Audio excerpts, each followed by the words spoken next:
Episode 51. Why do your hands go up like this? I don't know, man. I'm trying to get it. I'm trying to release some energy. I'm consistent. 50 Cent said consistency is the key to all success. Do everything consistent. I don't want to start the show off hating, so that's C Diddy. I'm at makes me sick. We are back, episode 51. We've done 50 of these. This is the first one after the 50th. Definitely ripped off 50. Man. Oh, I have. Guess what I have? I have clarity on the Roots picnic. I meant to text you about that because we was texting earlier. Yeah, I meant to say something about that. But I just forgot. Apparently, Talib was missing. I had no idea. Talib was on tour with PNB Rock. Did you see his broccoli on? He texted me the broccoli first. That was funny. I was like, "Yo, that broccoli's serious. like that's like some Flintstone broccoli." Talib is weird. He doesn't follow me, but he talks to me. He doesn't follow me on Instagram, and he's like, "Hey, do you want me to DM you this, or you want me to text it to you?" He tweeted me the other day, like, "Yeah, I'm gonna take y'all out to eat after the job." I'm like, "Why don't you follow me?" I'm like, "This shit is just weird." Can't be fucking up my ratios. Yeah. but you're the last one worried about ratios a lot. Yeah, really. But yeah, give me the clarity on that. All right, so we have a time slot, right, which we'll announce later. We have a time slot. We can either solicit from the guests that are on the show or bring our own guests. Okay. And we will have it's like a specific podcast stage where people will flock to us record, hopefully, to us live streaming our podcast. And it'll be going on whilst the other things are going on in the background. But we'll have a specific time slot for the realest podcast ever. Now, will it be like this? It's going to be a stage. I'm guessing that they're probably going to have like some mobile setup because they have 8 of these or whatever the fuck, however many podcasts are they're going to be actually doing. And then there's it'll be potentially integrate. The podcast stage area will be integrated with like the influencer tent and all of that shit because they like have fashion people come now and all of that too. So we can hit some people up that are on the show. Hey, we're the little podcast that could. Would you like to come on our show? Fuck no. Okay, cool. Or we can bring one of these random vagabonds from our personal networks and see how that goes. Shit.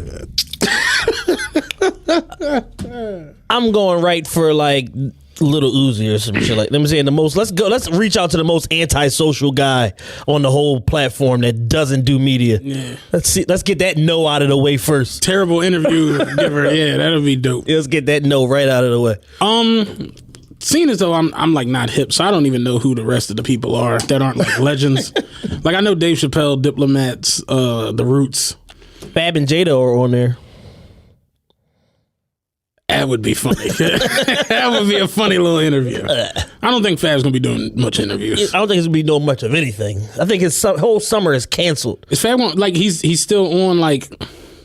Well, he had a show. Him and Jada had a show at Terminal 5 the day after the news broke. Sponsored by Hot 97, and people was giving Hot 97 shit like, "Yo, y'all need to cancel this fucking show," like blah blah blah, and they like, no, like fuck y'all, like you know what I'm saying, these niggas got a front end deposit, like we sold tickets, like hell no, we ain't canceling this shit, we need this for our bottom line. Yeah. So they had people fake picketing and shit like that, but the show went on and apparently it sold out at Terminal 5. Okay. Which is like their TLA. Yeah, I know what it is. Yeah.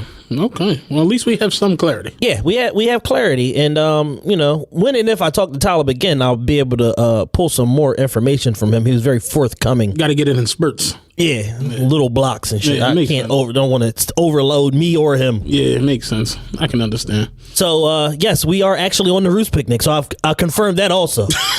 This was not a typo, ladies and gentlemen. We were fronting these last couple of weeks real confident, and we weren't sure. Yeah. Like, oh, this. Like, y'all been bumped for Joe Buttons. Joe, apparently Rory and Maul made a big enough of a stir that you guys are now replaced. See you next year. That's dope, though. Probably not. Nah. But yeah. Other than that, though, how was your week?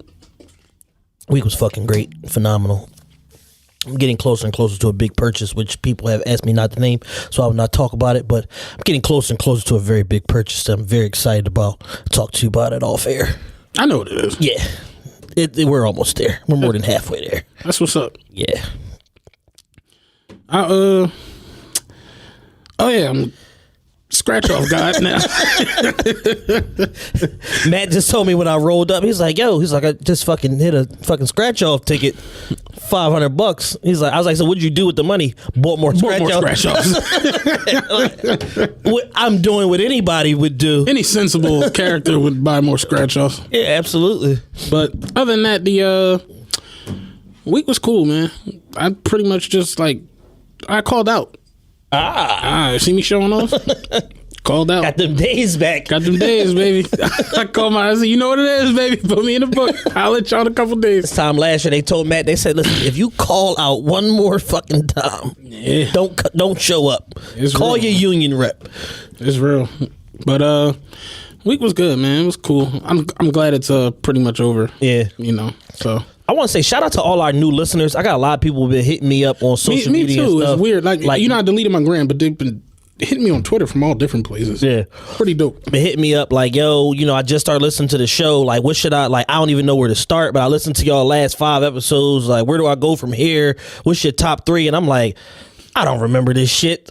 Like my brain is mush. I smoke too much weed for this. Yeah, it's like the I can always remember like the guests. Yeah. Like I can't remember different episodes where we were just going because we talk, so we have so many conversations. What people ask me? Number one question people ask me is, what episode was Bring the Label Back? And I have no fucking clue.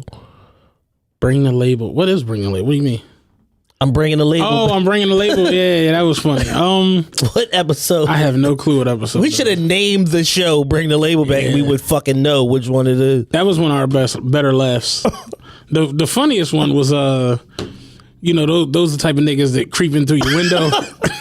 That was hilarious. And then they go in the judge like, yeah, he shouldn't have been home. What the fuck is this nigga doing home? You're honorable. Yeah, you're admirable. When AO FaceTime Nelly on air, that was hilarious. we had some good laughs, man. Very, very good times. It's dope to see it still going and people still supporting. And it's honestly getting bigger. Yeah. Like it's the fucking audience, the reactions, like more consistent sponsors as of late, like shit is getting bigger. I had somebody hit me on Twitter in my mentions the other day, like I don't even know who it was because whatever. But he was like, I hate this dude, man, makes me sick, but I respect him. I'm just like, all right, well, there's that. Well, there goes well, there's that. In the words of my sales manager, Seth Frankel. So there we have that. And I'm like, all right. Then somebody else hit me, was like, yo, you just almost ran me over on the 48. I'm like, man, get the fuck out my mentions. like, what the hell? Man, but yeah, a couple days ago, my man H, his birthday is coming up. He doing a birthday party next week at V Lounge. He came down to bring me the money and shit. I guess he didn't know he was talking to me when he called the club phone or whatever that. So we just talking regular and shit. So he showed the club like, oh shit, what's up? They like, man, we need that podcast every week, nigga. Y'all be bullshitting. I'm like, no, we back, man. Relax. Like. I text Chad yesterday. I'm like, I'm halfway hoping you say no. I'm like, I want to go home and go to sleep when I get off work. You see how we recording tomorrow? You like, yes. I'm like, okay. Like, oh, so this what you doing? I'm like, all right, whatever. But we're here. Nothing else on the administrative? Nothing else on the administrative. No ads this week, unfortunately. You know what's crazy? Somebody asked me the other day, was like, because they were looking at a Breakfast Club interview. Yeah. And, Charlamagne has, like, the laptop, and Angela has the laptop. And it was like, do you guys, like, are y'all that? And I'm like, I don't know what the hell they be having on them laptops. And I'm like... Nothing. Pornhub. I think Charlamagne seems to me to be, like, a real writer. So I'm assuming, like... Charlamagne is like the nigga that's in class doing his homework for another class. So, like, I'm thinking that he's on air. Like, he's so good at radio that he's on air doing other... Like, writing another book or something. He reads off the screen when he does, like, the Donkey of the Day. Because all of that be, like, he wrote those. You know what I mean? And I tell people, I'm like, it's weird that, like, we have this thing. I'm like, man, like we really don't have nothing written. That you're more of a writer than I am. Yeah. I mean, we come with show notes and stuff like that, but last week I didn't even really fucking reference my notes at all. Yeah. Like I just would go hit the topics or whatever like that, but. We just, a lot of shit we talk about, we be kind of passionate about, or we have like a specific like take on it. So it's like I don't need to read off a laptop. We both like this ain't a diss. We're both like kind of know-it-alls. So yes, yes. It doesn't matter what you ask me. I kind of have an opinion on it. It's just the way it go. Yeah, or if I don't, we're like, man, get the fuck out of here. Pretty much. And there you have that. There we have it. What else? Oh, our sponsor from last week. TRPE Results, our sponsor from last week, sold 7 books. Oh, wow. In the first week. Shout out Steph. So she's already recouped about 60% of her investment. So TRPE advertising works, people. Give us your money. Thank you very much. Yeah, that's what's up. So, kicking it off this week, the number one viral topic of the week, Safari. The crazy part, I haven't really been on the internet all week, so I haven't even really. I mean, you got a good check coming. You ain't been on the internet. know how to read between those lines. No. I be like detaching myself sometimes. Yeah. Like you got to, you know what I mean? Because you log on and Safari's crying. It's like that's really what happens. The shit log was on to the internet. So Safari was robbed at gunpoint on Monday. He got caught lacking. He's out here with $200K worth of fucking jewelry on. Dressed like Toucan Sam, and motherfuckers can see him from across the GW bridge, and for some strange reason he thought that this day would never come, and unfortunately somebody that was actually around him, which is usually the case in these cases, set his ass up, got him robbed. They took $183,000 in cash and jewelry from him, and apparently the dumbasses who robbed him were literally arrested before they even made it across. Like, as soon as they crossed the bridge, they got arrested. Crashed the car. They were in a Escalade with no plates on it. Crashed the car, hopped out on foot, and then were immediately apprehended by authorities. And apparently there's one person on the lam, but they're going to tell on the third person. So what? Were they getting chased by the cops? Yes. So the cops had already found them. They had already identified them. Why are y'all driving around Fort Lee, New Jersey, which is a suburb, like a cul-de-sac community? Why are you driving around Fort Lee, New Jersey in an Escalade with no license plates on? Pull over.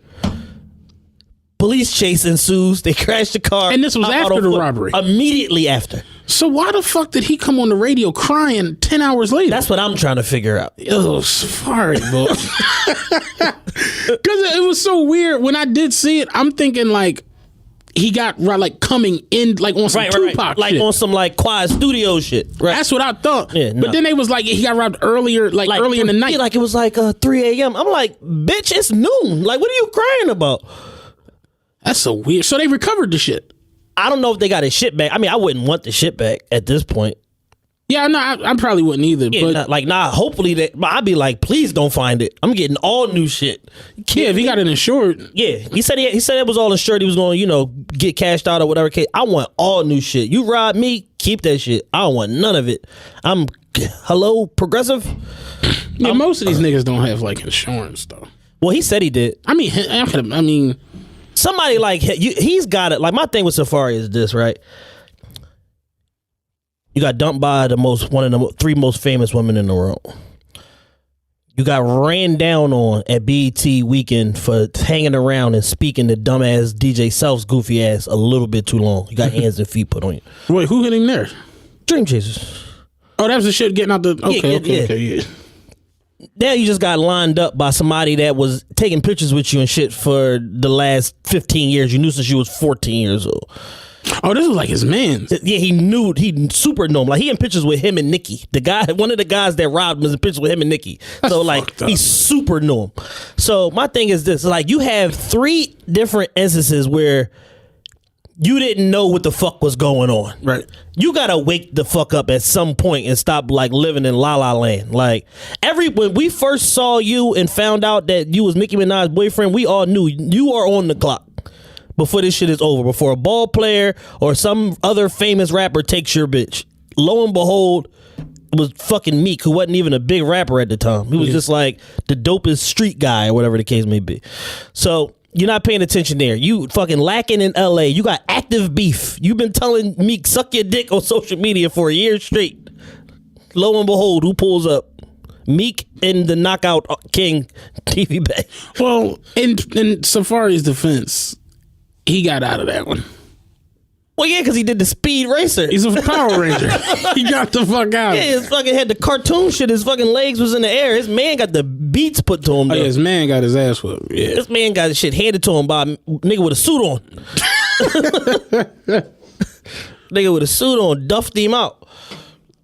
Yeah, but that was my joint. Like, why the fuck is he on Angie Martinez crying? My thing is, if I get robbed at 3 a.m. and I got a radio interview set for noon, the whole day is canceled. I got to find out what the fuck just went on and figure out, like, how did this happen to me? Like, I'm not leave. It's like me, my phone, and like a laptop, like searching for like Russian contract killers and shit like that. Like, it's not time to talk to Angie Marr. Like, as big as the look is, if I'm Safari, like, it's not that time, man. We got to reschedule. So that whole shit was weird. Then him getting up there crying, like, dog, if you got insurance, you should be celebrating. You had a bunch of dumbass jury anyway. Like, they did you a favor. Yeah. Like, I know somebody right now that got a watch that a friend of theirs is wearing, and they're like, man, I hope somebody take the watch from the nigga. So I can disclaim it. Get my fucking money back. That's funny as shit. Well, a lot of people be bitching off of this shit being real. Like, I think that's a thing that creeps into the game. When I initially saw him, how hard he was crying, I think he was like, they gonna find out this shit ain't real. Like, they gonna have me all over the motherfucking internet. Somebody made a fake, you know how when niggas get robbed, the goon videos always come out with the mask on and shit? Yeah. Somebody made a fake goon video saying that they was the ones that robbed Safari because he owed them some money, but the jury was like some like Hello Kitty jewelry and shit, like a bullshit watch, one of them big ruby chains. Yeah. It was terrible. Yeah, that shit goes on, man. Man, that's bad. Your mans, we terrible, man. That's fucked up. So yeah, word to the wise: if you get lined, a block or one of the doorstep of your home, you probably have too many people coming to your house. Number two, it's time to move immediately. Yeah, gotta get out of there. Gotta get out of there immediately. I don't give a fuck if you move 15 blocks away. You gotta get the fuck from over there and stop inviting people to your crib. The most shocking part of the whole shit was he said that he had security at the club and then he sent the security home. Could be an insurance job. It's looking more and more like that because it's like, yo, if you got $200K worth of jewelry and cash on you, you don't think that it's worth paying the security the extra $1 an hour each man or whatever the fuck you got to pay them to make sure that the shit get home? Yeah. He just might have got in bed with the world's dumbest criminals though that actually did the robbery. They couldn't even get over the damn bridge. That's fucked up. That it's like you could really just, be doing your thing, whatever, and it don't even be like a enemy. It'd be like your folks. Yeah, that's fucked up, man. I mean, they say it be your own people. They do all the memes on Twitter. Be your own niggas. Be your own mama. Shit rough, man. Ruining lives. Like, motherfuckers about to be up top for whatever. Just on the strength. Yeah, I mean, somebody's gonna be like, man, it was Safari's idea. Like, that's the plot twist I'm waiting on. It was all Safari's idea. Now he get locked the fuck up for insurance fraud. It was Safari's idea. Then you gotta go do 7.5 to 13 for fucking insurance fraud like a dickhead. Goodness gracious, Safari, get yourself together. Yeah, that's a bad look, boy. That's just a terrible situation. Fucking academics weird ass did a dissertation on the shit. He was breaking down. He took the time to listen to Safari's music, which I'm sure was painful enough. Academics it's like we didn't give him clown of 2017, but boy. So listen, this motherfucker was listening to Safari's lyrics and was breaking down all the gun talk in Safari's lyrics, and I'm like, damn. You was talking real spicy on these Born Jamaican records. Yeah. Now look at you. That motherfucker got on Angie Martinez, said, I'm a law-abiding citizen. I'm cooperating to the fullest extent of the law. No, they pulled out real hammers, Angie. They had actual guns, not the prop drones from the music videos. Yeah, no, he was on some bullshit. So, pray for Safari's jury. It hasn't gone on tour just as of yet, so I'm guessing that the cops recovered the shit. These videos usually pop up pretty quickly. Yeah, motherfuckers, rappers get jewelry taken. That should be 8 different cities. Fucking nightmare. So, me and Matt's favorite rapper at the moment. Real quick, you know, she just, because I'm thinking about like gangs and shit all over. I don't know why the San Antonio gang popped into my head. I ain't gonna front. We took it out. Shit, my bad. We'll go ahead. Me and Matt's favorite rapper and personality of the moment, Tekashi 6ix9ine, brought the Gangster Gauntlet tour to Philly this past Sunday. I was gonna ask what all happened with him in Philly. Like Nothing.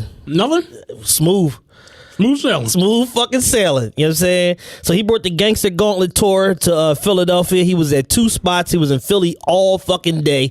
I saw him in pictures with a bunch of dirty niggas with Rock Nation hats on at around like noon, which signaled his arrival in the city.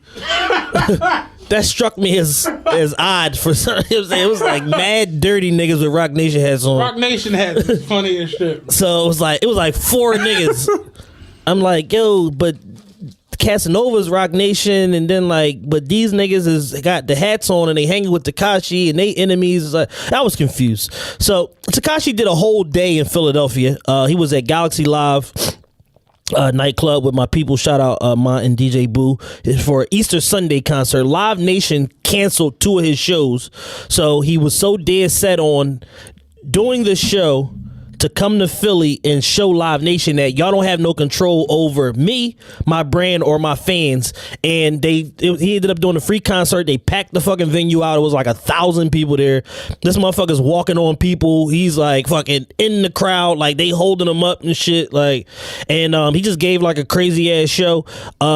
Apparently he checked in with him and Treyway checked in with the king of Philly, Gilly the Kid. They had a nice exchange and they had a video and all of that of them, together at some fucking hotel or whatever. And he checked in with Tiffy also. Now, when you check in, is it like, and they meet up? Yeah, they met up. So is it like, do you bring like refreshments? Like, do you show up like? Depending on you might. Like I bought lox and bagels. Like when I got a meat tray. Like when you check in, case of Bel Air. Boomer made us some wings. Like what happens when you check? Like y'all link up for the check. I'm unfamiliar with this and never want to be familiar with the process, but apparently, it seemed like everybody was very happy to see each other. They took pictures. They made videos. Seemed like everybody was genuinely happy to be with each other, and Tekashi came out of it unscathed. No Philly goons went upside his head. The nigga Treyway was like the most shocking. I don't know. I'm gonna send you this video. The nigga Treyway was like the same guy who told Game and Whack and all them to suck 1,000 dicks and all that. He was so happy to see Gilly. He was cheesing from ear to ear. No man, they try to keep us apart. But we brung it together. He was doing the hand motions and everything. We brung it together, man. You know what I'm saying? When real niggas collide worldwide. He was rapping and shit. I'm like, is he the rapper or the manager? Like, what the fuck is going on here? So wait, where's Galaxy Live at? On Broad Street. Used to be Jolly's Live. Oh, okay. That's Galaxy. Okay. And then he went to Vanity. So he had the free concert, all ages. You had the fucking 7 and 8 year olds in there with their parents and shit. See the Mexican Puerto Rican gangster kid. That's why I saw videos of people go, all right, yeah. So that was that. Then he came to Vanity for the after party. I was there early, like getting some shit together, whatever. There was literally people there at 7:30. The doors didn't open till 9. There was people there at 7:30 waiting, like, oh no, we cool, we'll wait. Well, can y'all get out the parking lot at least? No, we can't. Oh, you want to tell them about my new job at Vanity? Oh yeah, Matt is officially hired. Matt is now the parking supervisor. So if you come through and your shit ain't right, you don't have your money, whatever like that, you're getting the fuck out the parking lot. All day and all fucking night. Do I gotta get my Act 235? I mean, if you want to be strapped, you might. I mean, it depends on how do you want to supervise? I want a pistol. You need to get your Act 235. I'm gonna bring my Glock. What do you think? Yeah, that'll teach him. Yeah, because I don't want to be out there with just a taser. You need niggas get rowdy. But yeah, I'm gonna come down there Friday. We'll see how it works. That sounds late. First day on the job. You know what I'm saying? Gotta call John when I get off air and let him know that you hired. Like, where the fuck is the supervisor at? Oh, he at the bar eating crab cakes. I got any more of this cocktails on? Fuck. But how was the shit at Vanity though? Like when he the after party was at Vanity was like 400 people or whatever. You know, he has like a younger audience and shit. It was a Sunday, so all things considered, that was a good turnout. When he came in January and there was no prior event to it, December. We brought him December 22nd. He came. There was no like preceding event, whatever. Everything came to Vanity. It was like 550 people on a Friday night. So doing 400 on a Sunday was actually pretty good. Yeah, he's a young legend. I don't know where his Breakfast Club interview was at. It was up there last time. He's definitely number 2. Yeah. Like he's passed all of them. Yeah. So it's Birdman and then it's him. Yeah. He passed. I was shocked that he passed not Beans, not Monique. Damn. What's the joint I'm thinking about? What's another one of their crazier episodes? Kodak wasn't that high. It was just a strange interview. Yeah, he's at 7.8 million on Breakfast Club. That's crazy. Yeah, that's fucking nuts. That's insane. It'll come to me, but yeah, I'm not fucking. So another successful stop on the Gangster Gauntlet tour. We will keep you updated on what Tekashi does next. That would be a dope like John for his tour, the Gangster Gauntlet. They should pay me like $35,000. They can have that name. You know what I'm saying? Or they could just take it and I'll sue them. Either way. However you guys want to handle it. So that was that. Revisiting a popular story from last week. Y'all's guy, because this is not our guy, Fabuloso. Jabulous. Yeah. Now known as Fabuloso the Cutter. Jabolous. Fucking knife-wielding rap maniac Fabulous was caught on home video threatening to blow. No, that wasn't like home video. Somebody was filming. That wasn't like a camera. So cell phone video. Cell phone. Somebody was just had their phone out. Threatening to blow the father of his longtime girlfriend's brains out whilst pointing a knife at him. Yeah. And it turns out he's Dominican after all. Shout out DNA, the battle rapper. He said he'd shoot people with the knife. Remember that was like one of his worst lines. Cut him with the 38. Shit. So it turns out he's Dominican after all. After suppressing it for all these fucking years. Is he really like? He's half his father's Dominican. Okay, yeah, that makes sense. He's a fucking wetback. Highlights of this video include Emily screaming and running away from Fab. Yeah. And his blade, can't forget his blade, with the kids wailing in the background. That was like the craziest part. The kids were going crazy in the background. He was eventually charged and arrested in New Jersey, turned himself in. He's out on bail now. He had a show the very next night with Hot 97. Yeah, we spoke about that. Yeah, he had a show with Hot 97 the next night, all the fake outrage and all that shit behind that. But the show goes on. And then now he's facing up to 10 years in prison behind this shit, depending on, the outcome of it. But I guess he's going to, be on trial for the next couple months, probably a year, trying to figure this shit out and probably, purchasing rings and shoes and cars and all type of things to get her to drop the charges. Yeah, I don't see them like. Let me shut up. The stranger things have happened. Yeah, I was gonna say, let me check myself. Stranger things have happened. That's just a bad situation. It's just a bad look. It's a horrible look. It's like you wait till your 20th year in the game to beat your bitch up. Well, if indeed you did it.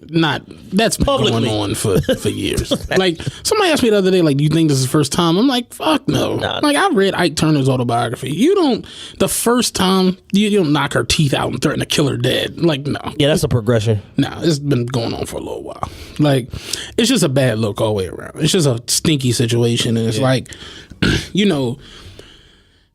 it's fucked up, but it's like, you're not, like, Fab not a legend on that type time.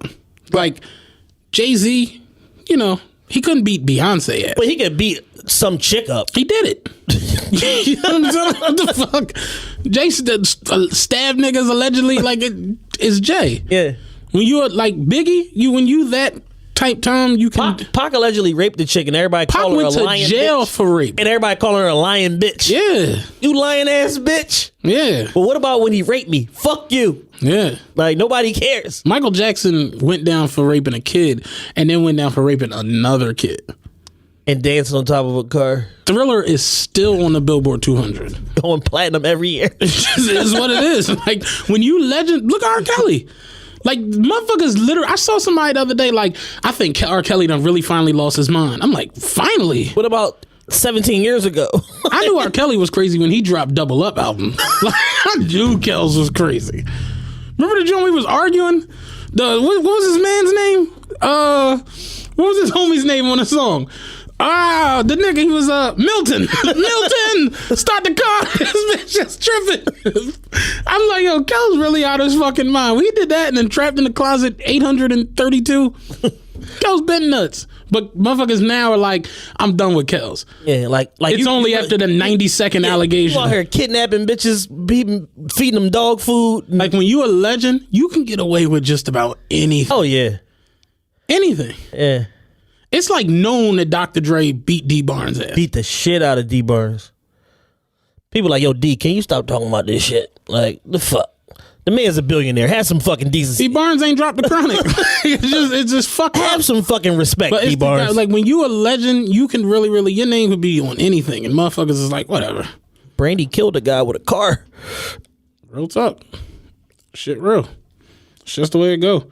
But it's like, Fab, you not that level to where you can get involved in like this. Yeah, no. And then the fact that Emily's kind of known and has like little weird fans and shit. So it's like, you know, I saw somebody the other day on Twitter was like, Emily's so talented. I hate seeing, women, give up their years to be with these guys. And I'm like, all right, look, I'll slow down. Yeah. It's like, park the fucking car. He should have beat her up. But it's like, what talent are we talking? We ain't going to get carried away here. You know what I'm saying? I respect the woman as much as anybody, but come the fuck on. We not going to jump out the building. Yeah, no. This isn't Tina Turner. No, we not going to do that. Tina Turner had one of the greatest songs ever in music. Like, I'm sorry, where's Emily's Dangerously in Love? Yeah. Like, ain't nobody, like, hold on, talk about all this talent. Yeah, but it's just a stinky situation. They started going on to, because that was crazy. I saw it on Twitter, people debating like if Fab has like classic material, and I'm like, no. He has one classic song. Breathe. Breathe is classic. Yeah, he doesn't have a classic album. But what's crazy is I don't even think it's classic because of him. I just think it's classic because of Blaze. Yeah, it was just that era. Like, I can't remember none of the words from Breathe. I can. But the beat was just phenomenal. Yeah. Shout out Joe Buttons. I know he hates us, but Joe Budden said, I'm glad producers charge so high for the track because now they do all the work, you just applying the rap. Like, that was one of his best lines. And it's like, yeah, like a lot of the shit that just came out, it's the producers doing the work. It's like, I never really looked at Fab as like, like top tier. I never looked at Fab as like second tier. I just think he was like a cool punchline rapper. Like Lloyd Banks, all of them type guys. Yeah. Motherfuckers get mad at that, but I'm like, Lloyd Banks has like smash albums and smash singles, and it's just like, where's Fab's 5 times platinum album at? Like, what did Fab first John do? Ghetto Fabulous. That had to do some work. $1.5 million. I had to do something. Yeah. $1.5 million. He dropped the same day as Blueprint.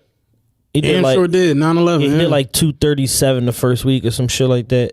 Yeah. That was an inflated ball era anyway. Everybody was selling records. Me and you could have fucking put out an album and sold 400,000 the first week. We could have got some records sold, boy. I mean, it'd been me, you, and Herb Gotti and Trackmasters. Like, we could have put some numbers on the board, dog. Smiles and South Star type shit. Like, he could have put some fucking numbers on the board, dog. By far, my favorite joke of the week as it keeps as the week keeps going on is, damn, Fab. Shit serious. Fab ain't posted a corny lay in X amount of days. Yeah, that's funny. Like, it just keeps extending. Yeah. So now it's like first it was 2 days, now it was 4 days, now it's a week. The jokes write them fucking selves. That's hilarious. Yeah. But I saw plot a twist joke the other day about the Fab shit. Plot twist, he probably can't get dressed because she's a stylist.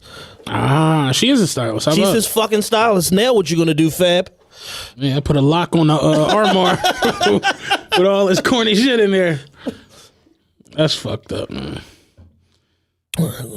Oh, Ari Spears was in my mentions trying to argue with me yesterday. About what? He pops in my mentions like every year and a half trying to argue. Because I was talking about Jordan and LeBron. And he popped in my mentions talking all this crazy shit about me not respecting Jordan and this, that, and the third. I'm like, yo, don't you have, like, shouldn't you be washing your fitted? like, why are you in my mentions bothering me, yo? Don't you have some all white A1s to clean the laces on? What the fuck are you doing here? Hey, man, but Ari Spears is always, he's trying to argue. He tries to argue with anybody. He's one of them Twitter people. Like, Ari Spears is like the dad on that 70s show. He's like, I will argue with anyone about anything. Prove to me that you're fucking right. That Jordan LeBron shit is like, it's gonna get somebody smoked. Yo, that page, my God, man. Have you seen the boy that hates Jordan on Twitter? It's the best shit ever, yo. It's the best shit ever. Please give this page out so everybody can follow it. Oh my God, man. He takes all these classic Jordan interviews and does voiceovers of Jordan saying how he played against soccer dads and that he's not better than LeBron. This is the whole page. It's just like he's like look at Jordan shooting over Uncle Joey from Full House. Yo, he's the funniest. And of course, I can't. Oh, it's Sports Talk Joe. Holy shit, man! But the best page. The sports is spelled with a 0. The talk is regular, and then the Joe isn't an E; it's a 3. So change the O to change the O to a 0, change the E to a 3, and he has the funniest fucking Twitter. It's like if he had a YouTube page, he would probably have 1 million subscribers already. It's literally hands. Here's MJ abusing Machine Gun Kelly in the low post. Like it's the silliest shit on earth. And he finds the videos of Jordan playing in the 80s and 90s, and he's just doing the commentary. It's the funniest shit. He had something earlier I was fucking dying off of. What the fuck? Hold on, I gotta find this. I know it's on my tweets because Yeah, but the Jordan LeBron shit in general is going to get somebody killed, man. I saw one the other day. Somebody was like, my GOAT didn't get his father killed for his gambling debts.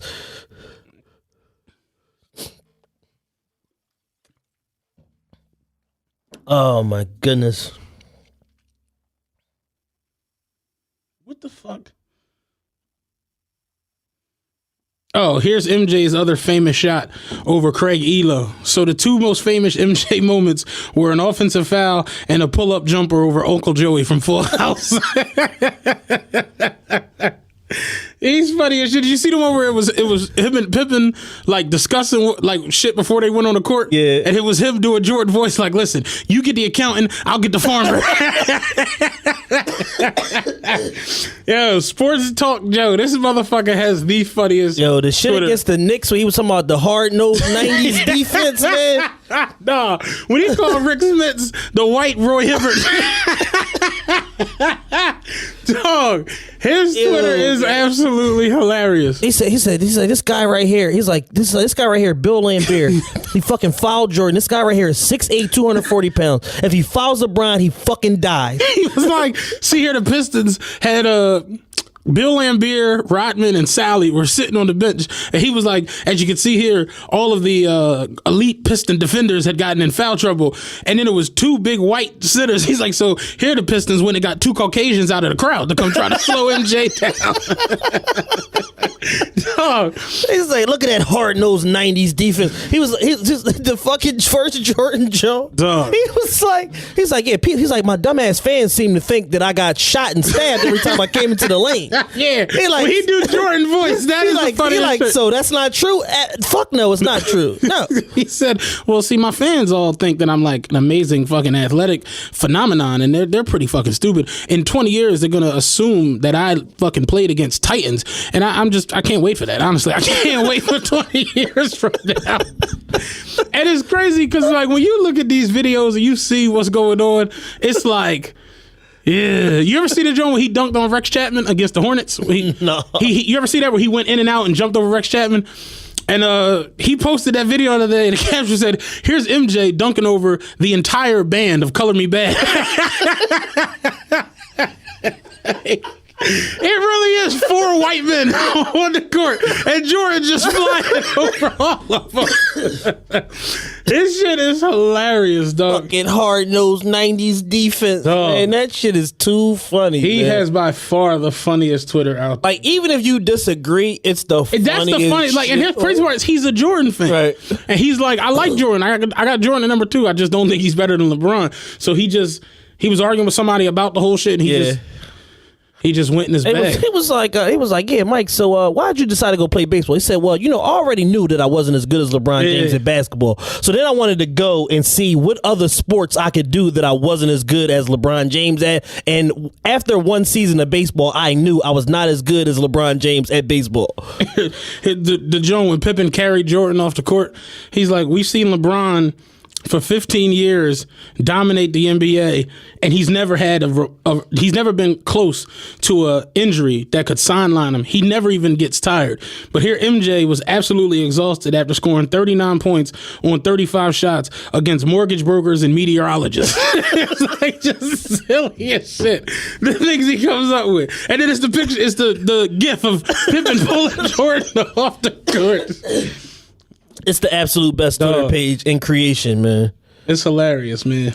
The best part about that is if you put those players on the court now, that's literally what they would look like. They die. They would die. They would die on the court. And no, we argue this all the time on Twitter or anything, and people just don't get it. I was going at it with Kyle the other day, and I'm just like, y'all don't understand how demanding this shit is now from them dudes. Like Barkley was getting drunk on the sideline.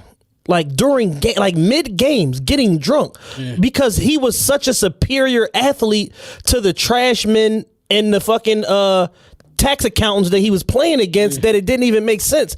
I told people flat out, I'm like, yo, the people that Bill Russell was playing against had fucking jobs. They had to go to work in the morning. Like, so you're going to tell me that somebody that's conditioned to just eat, sleep, breathe basketball, that's in superior condition, that fucking a guy that was playing against motherfuckers who had to go and deliver milk the next day can compete with them? He said right here, rim protectors LeBron has played in the finals. Tim Duncan 3 times, Serge Ibaka, Tyson Chandler. Rim protectors MJ played in the finals. My vice principal from my high school. And then look at this video. It's just Jordan soaring past some white dude. Hard-nosed 90s defense. Shit is crazy, man. He said, "Oh, where's the hand checking? Where's the hand checking?" That's a funny fucking page, man. So, putting a bow on this Fab story, we got sidetracked as we always do. Fabulous fanboys have been able to come to grips with the fact that their leader is a potentially abusive piece of shit and have literally combed the internets looking for any stories to refute his guilt. One story includes that Emily and her father stole $300,000 from him 14 years ago. And this is the reason why he said that your dad's not allowed at my house. And the other ones include she hit him first and blah, blah, blah, random domestic abuse bullshit. I'm looking at his new tweets from this. He got a picture of LeBron holding up his first chip and Jordan crying with his first chip. It said, LeBron defeats real athletes to win his first title. Looks like a badass celebrating. Jordan defeats a bunch of bus mechanics to win the title and cries like a little bitch. It's Jordan crying with the trophy. It's like, this dude funny as shit, man.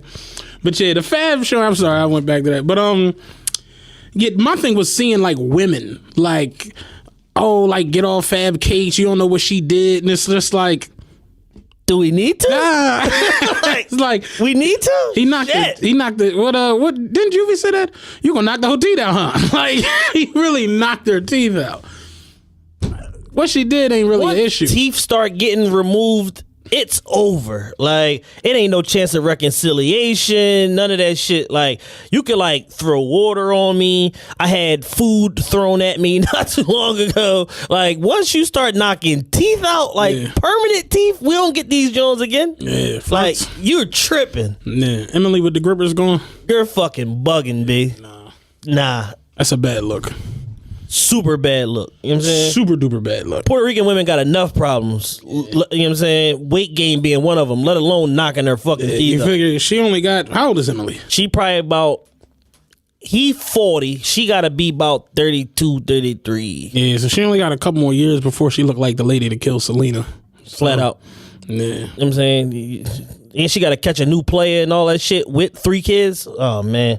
Yeah. Fat playing games. You know, my girl had me watching The Real Housewives of Bergen County. I don't know, somewhere. I don't even know. It's somewhere in Virginia or Maryland. Okay, yeah. Do you know which one it is? It's Real Housewives of some suburban Virginia county. But the shorty on there, she 26. I don't know her name. I don't know these his names. Little, all right, tight little light skinned joint. And she was like telling the other light skinned heifer about how her and the husband are having problems and she's thinking about leaving and this, that, and the third.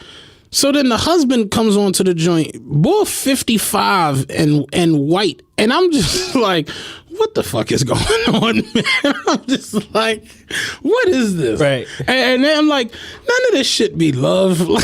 This ain't like a real relationship. Like, he purchased her. Went to her parents' house and purchased her. Real shit. I'll give you $122,000 for your daughter. I'm looking for a winch. Do you have anything available? Can you help me? Yeah. Motherfuckers is crazy. It's like, somebody the other day, they was getting on Inoko. Is it Inoko? Noko? Aniko? Whatever. Oh, because of the won't be no more silly shit.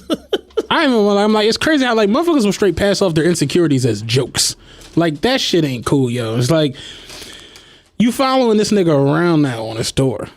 That's bad for business. Like, y'all look crazy. But that shit is bad for everybody. For him, her. Yeah. It's bad for everybody except Tory Hart. Because she like, I told you so, bitch. So fuck you get.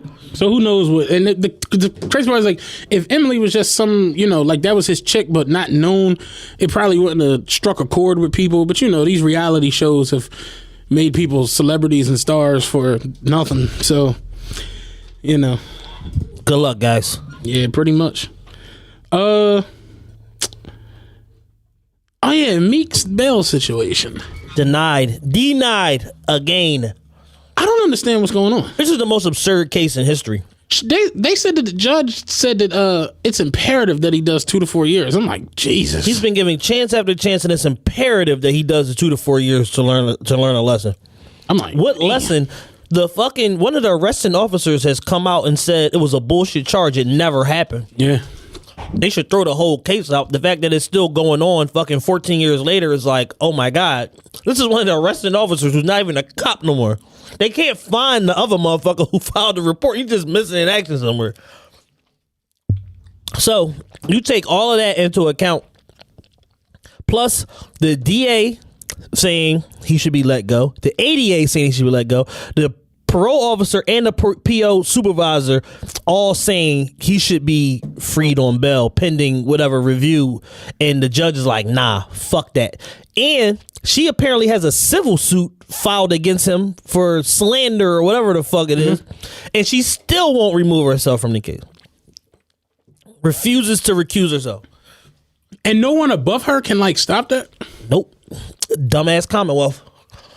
That's scary. Very. Yeah, that's bonkers. Brinkley's headed towards academics might get clown of the year for 18, but she might repeat. Yeah, might go back to back. Might repeat, sis. Yeah. So the case is going to the Supreme Court now. So what is going to the Supreme Court of the state, and it's coming with the DA's recommendation to release him. So that should help. The governor spoke on it recently and said, I think he should be freed. Well, fucking free him. It's the strangest fucking case ever. And I talked to, I asked Duke about it, our legal advice specialist, Kevin Harden Jr. And I asked him, I said, hey, what do you think about Meek's, when this is first going on? I said, what do you think about Meek's case? Do you think he's being railroaded? He said he's being Conrailed, Amtrak, light railed, monorailed. Like, he's being everything that you could possibly be. He said, and he was giving me specific examples of other cases in PA that were more severe charges that were probation violations pending bail. Like bail pending a future hearing or whatever, pending appeal. Bail pending appeal, that's what it's called or whatever. So if the judge sentences you to a VOP, you have the right to appeal it if you disagree or whatever, or if you feel like the sentencing is too harsh. So in his case, that's exactly what he did. But she's not allowing him to post bail pending the appeal of the VOP, even though that's Pennsylvania state law that you can. Right. So she's just blocking him at every fucking way that she can, just to prolong this shit. That's crazy.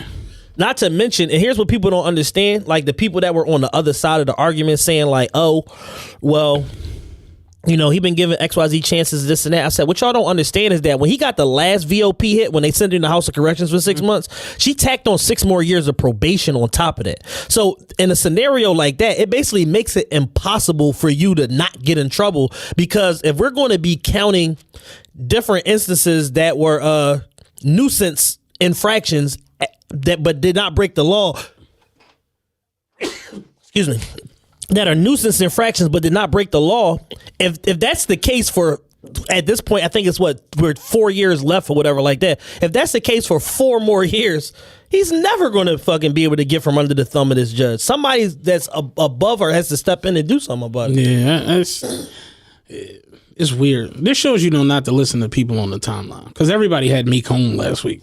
Well, I'm very good friends with his manager, and he was literally like, yo, like, I think he coming home like any day now.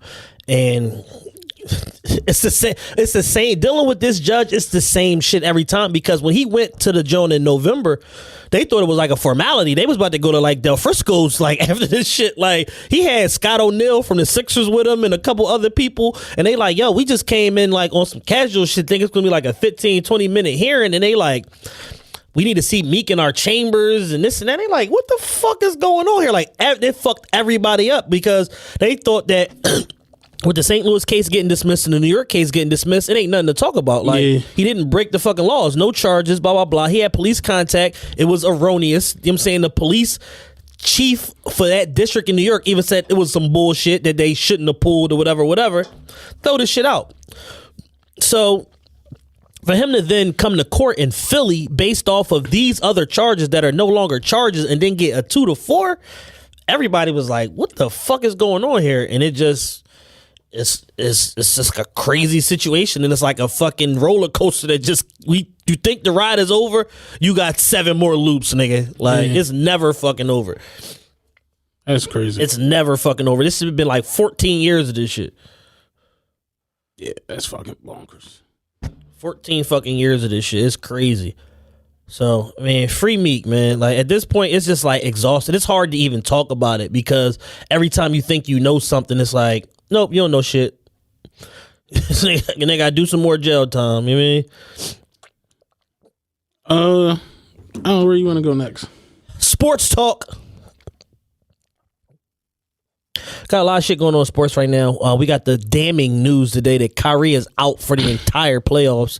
The rest of the regular season, that doesn't really matter because it was only like 3 or 4 games left. But Kyrie's out for the whole playoffs. This is where I insert hashtag NBA trash, just because I'm frustrated, not because I actually believe that I love the NBA over any fucking sport. But it just appears now like Cleveland doesn't really have any major competition other than the Sixers. I mean, the Raptors are really good. Do you believe in playoff Raptors? I mean, you know, did you believe in playoff Jordan, you know what I'm saying, in 89? You got a point. Like, you know, you're not a champion until you become one. You ain't there till you're there. So it's one of them things. Like, I you know, when you look at who's there, it's like you got, it's weird. The Celtics have been winning without Kyrie. So they've been overachieving the past 2 seasons. I mean, Brad Stevens is really good.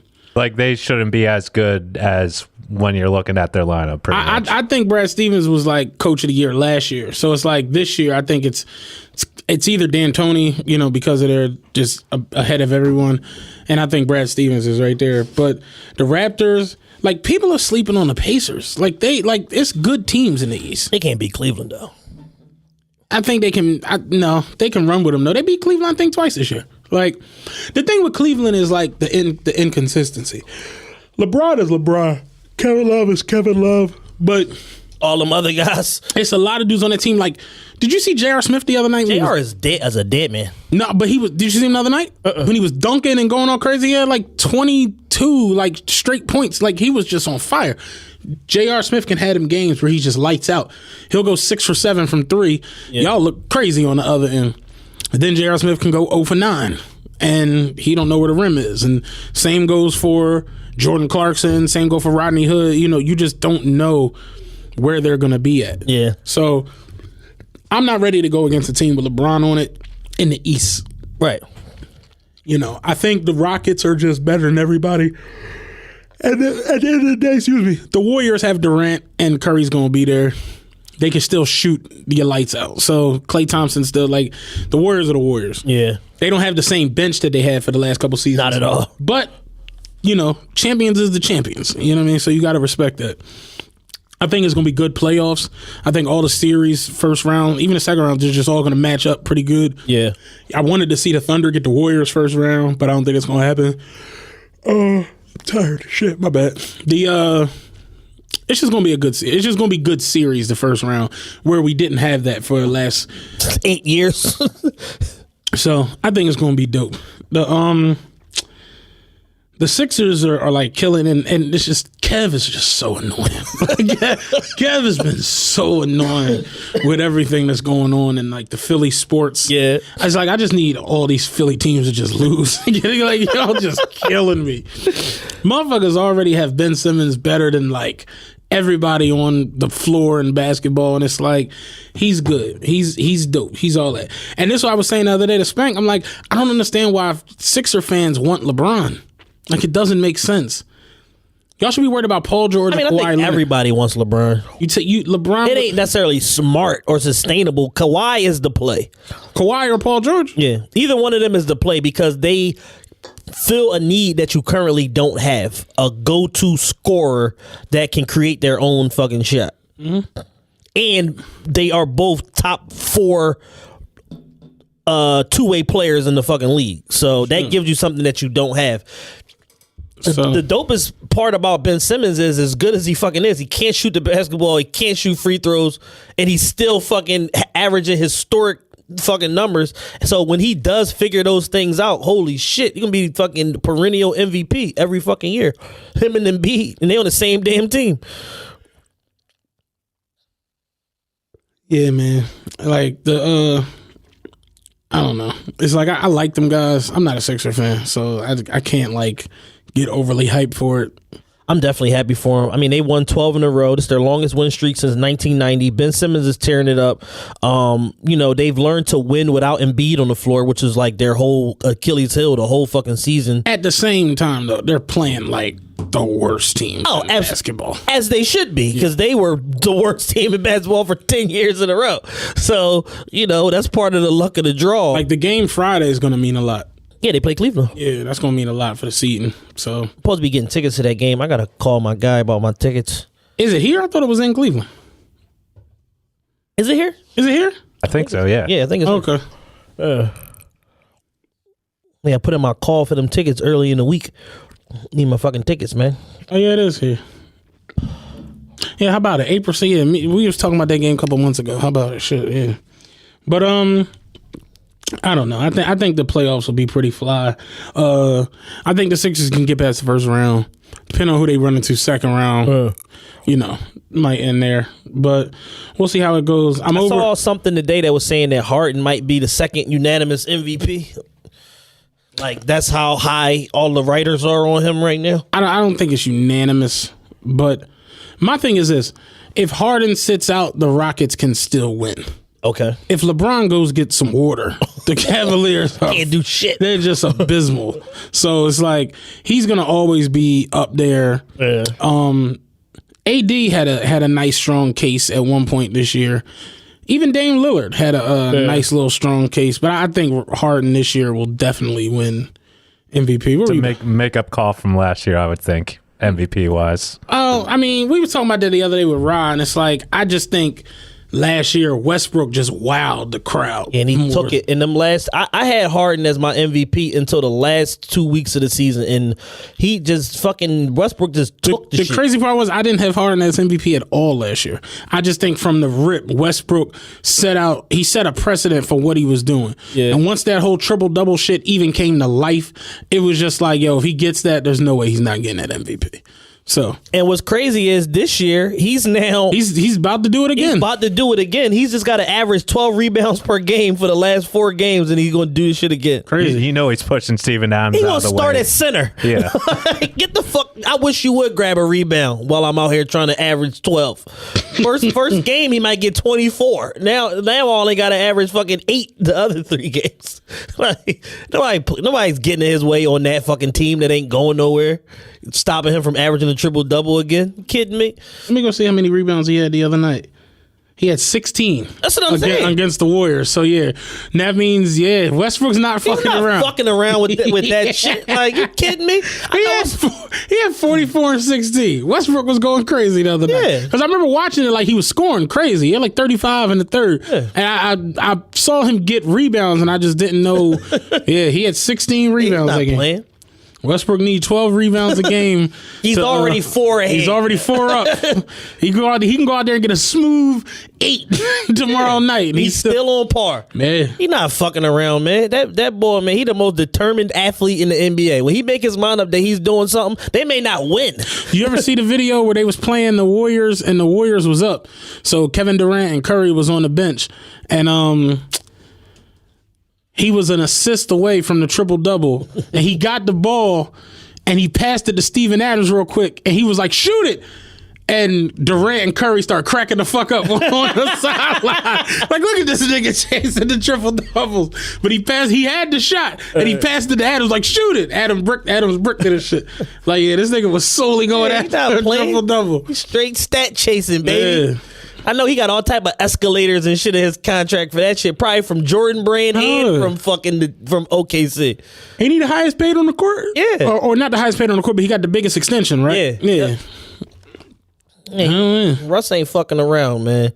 Shout out to Russ, man. Yeah, Russ is my man. Get that triple double again. I'm over Villanova. We don't got to talk about this shit. I'm over college basketball. Sister Jean. I'll keep it a buck. I don't give a fuck about college. Yo, boy got on the bus today. He's like, yo, man, why you not down at the parade? I'm like, I don't give a fuck about that shit. He's like, oh, you don't watch college? I'm like, nah. I haven't watched college basketball with any type of consistency probably since like Boogie was at Kentucky. I was gonna say since like Stacey Augmon and Larry the running Rebels. Yeah, like when they was playing Duke in the fight, like that was what I was a kid. It's like my thing with the NCAA is, and we gonna keep it short on this, is the money that is. Did you see how much CBS and Turner is paying? $800 million, $900 million a year to the NCAA, and it's just like we talking about billions of dollars, dog. These kids don't get a dime. And they'll fuck up their eligibility if me or you buy them a fucking hot dog. A toaster. Nigga, you just toaster at. Come here. And that's why I'm just like, yo, I sit back and I'm like, the LeVar Ball League makes sense. It's needed. It just really is at the point where it's like, I think that's just me being the descendant of slaves. Like I don't like watching motherfuckers take advantage of my like. It ain't even got nothing to do with me. Just anybody. I don't let anybody. You that type of like. I don't like motherfuckers just getting taken advantage of. To watch these kids go out there and some of them don't like the fact that this whole shit just went down with what's the school from Chicago? Loyola. We don't know. I don't know a kid name from that school. Not one. And I should. Like when Temple went on their Elite 8 run. Remember that? Like, yeah. They were the biggest shit in the fucking country. It's just the way it go. For y'all to make it to a Final Four and all we know is this old white lady, it's just like... Because on top of that, y'all school gonna make millions of dollars. Yeah, they have people gonna be throwing money at them left and fucking right. The program has made millions of dollars, and it's just like it's insane watching the shit go on year after year. And then you got these coaches who they praise, like Dude can be down 22 and the dude will score 28 fucking points and win the game. And they will run the Coach K after. It's just shit is sickening watching, dog. It's lazy analysis because coach is the only consistent thing. It's crazy. You know what I mean? Like, that's all they can lean on if they're trying to give you some like in-depth look at the team. It's insane, dog. And I'm at the point where it's just like college sports really just makes me sick. Yeah, I mean, and the argument always for like the NCAA advocates is like, oh, well, the kids are getting a free education, blah, blah, blah. They're not going to class. No. They are only mandated. Here's how much the NCAA and the universities don't give a fuck about them getting the education.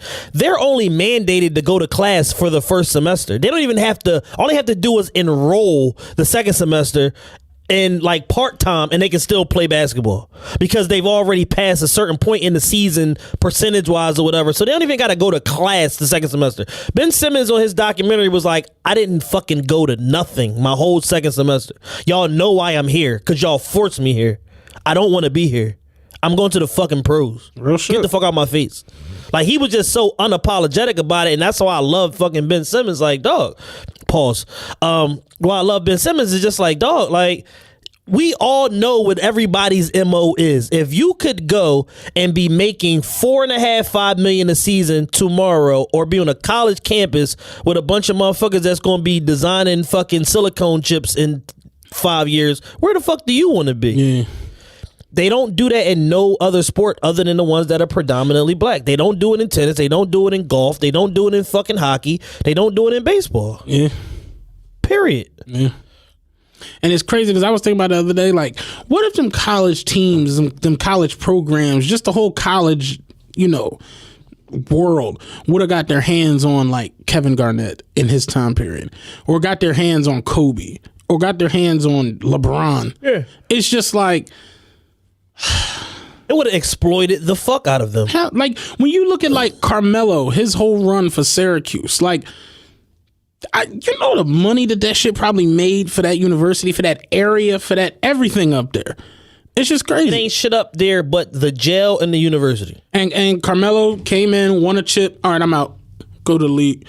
And gave Boeheim all the job security in the world. Crazy, right? It's just insane how it just goes on, and no one is like, all right, we got to stop this shit. When Jay-Z said it on the song, I thought for a second, because niggas love when Jay-Z say it. I was like, here it go, it's about to be time, and then they just forgot. It was over. Because I really was like, sensory overload. Yeah, I'm like, here we go. Hope said it's about to end, but no, niggas was like, all right, whatever, cool. And it's fucked up, man, because it's so much paper, so much. Like I looked at that list. The lowest amount was this year, and that was $857 million. Over the next 5 years, they're literally paying $4.4 billion to the NCAA just to broadcast the tournaments. So you already know what the merchandise, the tickets, the everything, the local situations, the smoothies, everything, all that shit. Remember Blue Chips? Fucking what was his name? Nick Nolte, Pete Bell. He had his own TV show that ran on the local air. Like, all of that, like, it's so much money. Like, Coach Cal has a fucking podcast that's sponsored by FedEx. Dog. How much do you think that pays? Like, it's crazy. How much does a FedEx sponsorship pay for a coach of one of the top 3 programs in the United States? Players can't get shit. Now, part of the reason why I love Coach Cal is because he's on the side of the players should be compensated. Yeah. Honest, too. Yeah, he's very honest about it because he knows I'm running a pro program. Yeah. I put more guys in the pros than anybody, bar none.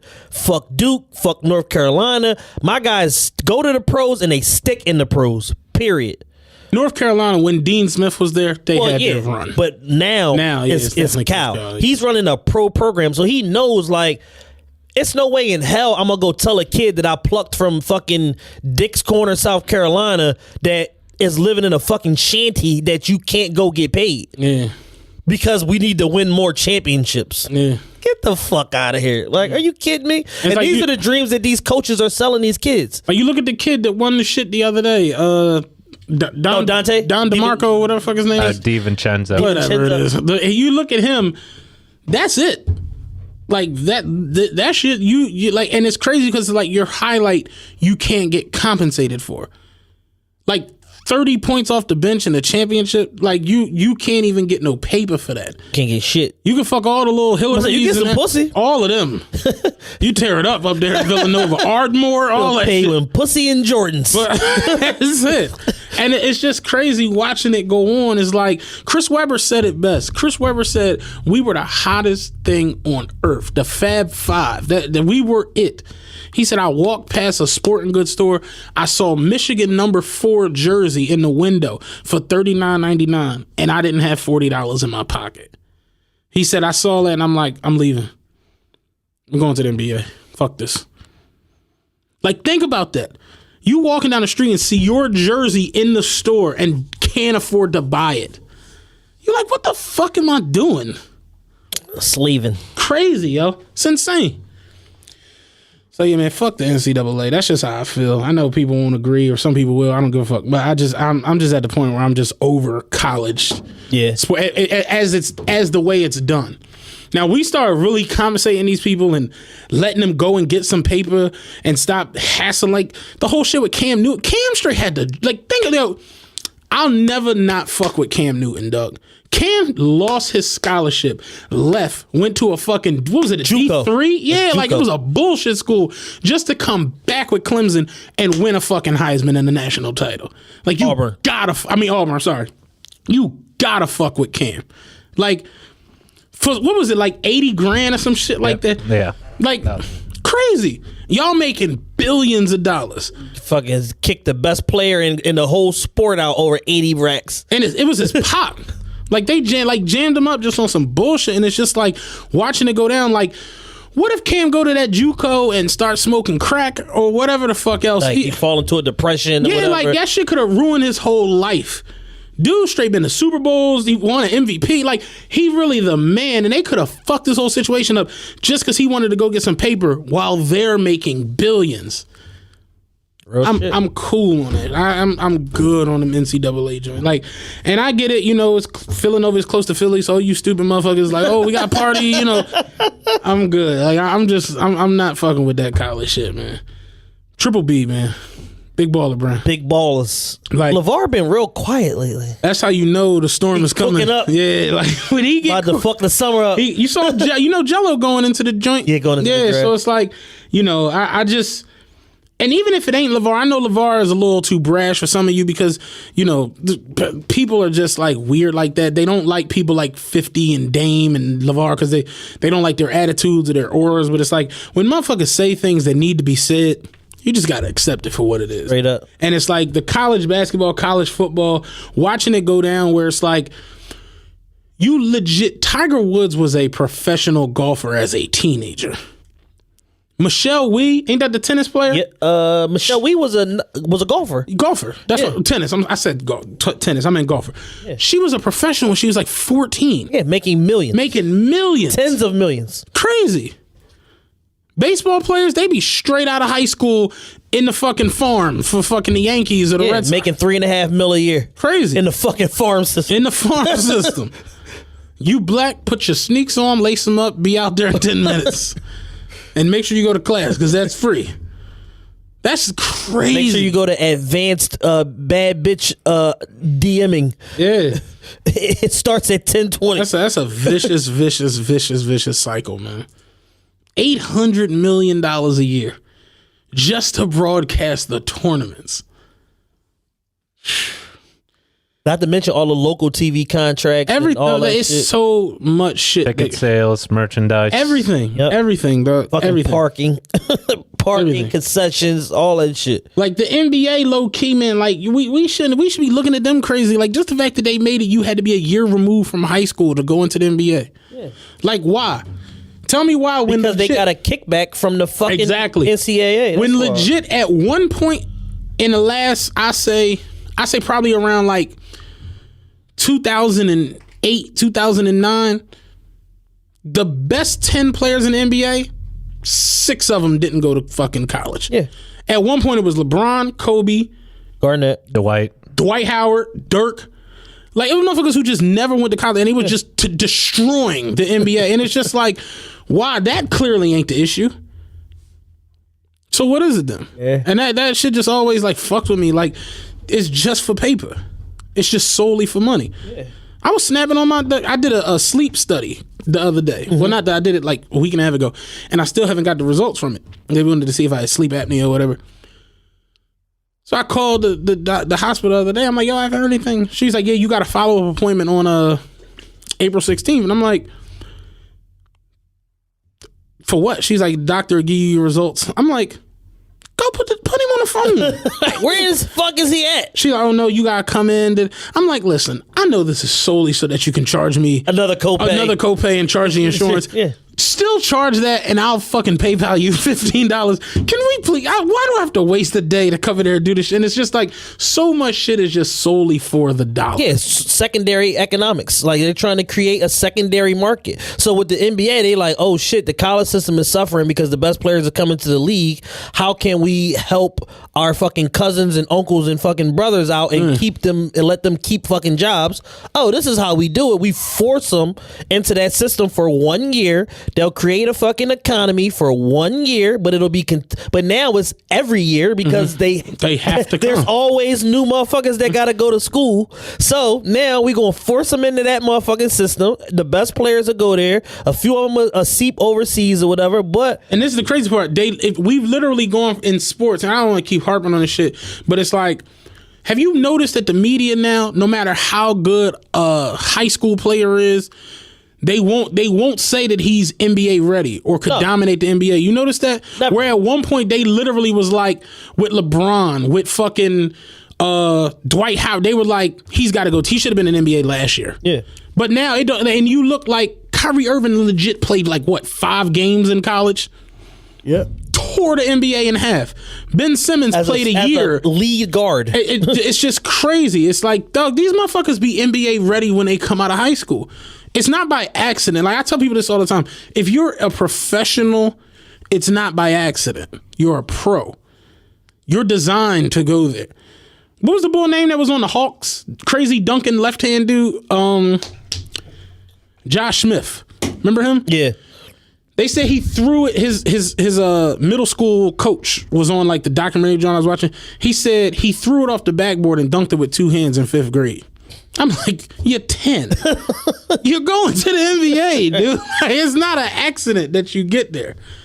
I told you, my man Mar, he got the video when like a home video from back in the day when Gratz played Bartram with Rasheed Wallace. Mm-hmm. It's like he's going to the NBA. Yeah, he had like 17 blocks in that game.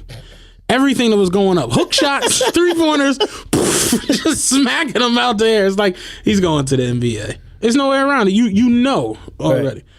And it just sucks that we got to get this paper off you for at least a year. Yeah. So, fuck the NCAA. You got to give something back, man. Yeah. All right, so real quick, the Facebook shit. What was that? So are we getting into this ignorant ass shit? Yeah, real quick. Facebook is basically is under siege right now, like from the fucking government and like other factors, whatever. They had a whole data privacy scandal or whatever, about them not having like properly secure servers or whatever, and people being able to reach the fucking data or whatever and get people's personal information and this, that, and the third. So a lot of celebrities started deleting their profiles and shit due to like potential data leaking and stuff getting out there and all of that. They already got it. They already got it? Yeah, I'm saying if you ever use Facebook in the past couple of years, they got they already got your shit? Yeah, everything. So now there's a new story out. What data could what I'm lost. What could get out there? Like what? So basically, like if you have Facebook app downloaded on your phone, like when you just give like any app permission, like you're not reading any of that stuff. Yeah. You're not reading the terms of anything. Mm-hmm. They're collecting all the data from your phone, GPS, calls, who you're calling, texting. Mm-hmm. And then, it do be mad weird that it's like I can literally go on like newbalance.com and look at some sneaks and then scroll Facebook and see ads for New Balance. Yeah. I do think that's mad weird. It's not a coincidence. Yeah. It's not a coincidence. So now there's a news story that broke today that's saying that there was a doctor that was hired by Mark Zuckerberg, that he sent them on a secret mission to go to hospitals and start asking the heads of these hospitals to release patient data, which is illegal per the HIPAA laws. And these motherfuckers are trying to get patient data so that I guess they can start doing fucking ads for medicines or some crazy shit like that. Like, So now, like, the government is stepping in. They're like, "Yo, what the fuck are you doing?" Like, Elon Musk has offered to buy Facebook and delete it. How much is Elon Musk worth? It's definitely in billions, I think. I know it's billions. This nigga's making flamethrowers. Yeah. He made $500 flamethrowers and he sold all of them. Yeah, first day. For those of you ignoramuses, I'm sorry, 18 billion. 18 billion. I knew it was up there. Elon Musk is the owner of Tesla. So the guy that's going to change humanity. Yeah, change much. the world. Tesla, SpaceX, Boring Company. Yeah, bunch of shit. He's like one of the smartest people in the world, if not the smartest. I don't even understand. Like, Zuck is worth like what, 55, 60? Yeah. Like, what's the purpose? Like, of this? cool the fuck out. Like, you doing all of this weird shit, right? To, I guess, quote unquote, enhance your business. But at the same time, you're going to raise all this valuation. You're not even like, you're giving the money to charity. Like, it's not even going to impact the fucking communities that need, or the people that need it the most. Like, you're just going to give it to various fucking charity groups and you're giving your kids like 0.1% of your wealth or some old bullshit like that. Like, what are you doing this for? Yeah. Zuckerberg is 62 billion. I know it was 55, 60 years. And Bezos is like 90 something now. Bezos gonna own humanity in like 5 years, straight up. Bezos fucking put all of the brick and mortar stores for everything for every industry, put them all out of business, and now he's going back and opening brick and mortar stores for all the industries that he put out of business. And he's working with Boston Dynamics, the company that's making those like dog-looking robots that could pretty much kill you if they wanted to. You seen those things? Yeah, that robot shit. Listen. The robot shit is next level. Like, I'm scared of the robot shit. Taylor, you're not white, so don't take offense. It's like, white people are crazy. It's like, why do you? There literally is a 2-hour Will Smith movie on why this is not a good idea. And here we are. What the fuck do you want a robot for? They showed the one robot was cooking breakfast. I don't want this bitch know how to turn the stove on and all this crazy. Like, motherfuckers are shot out. I'm not built for technology. Is going to damn us all, man. It's going to fuck us all up because at the end of the day, here's the crazy part. We're worried so much about robots and our phones doing this and the next TV that can talk to you and all this bullshit. And the people aren't like moving as fast as the technology. You got motherfuckers now like, if tomorrow they straight was like, yo, somebody bought all the supermarkets and closed them shits, that's pretty much the end of like civilization. Right. Motherfuckers can't fish, hunt, nothing.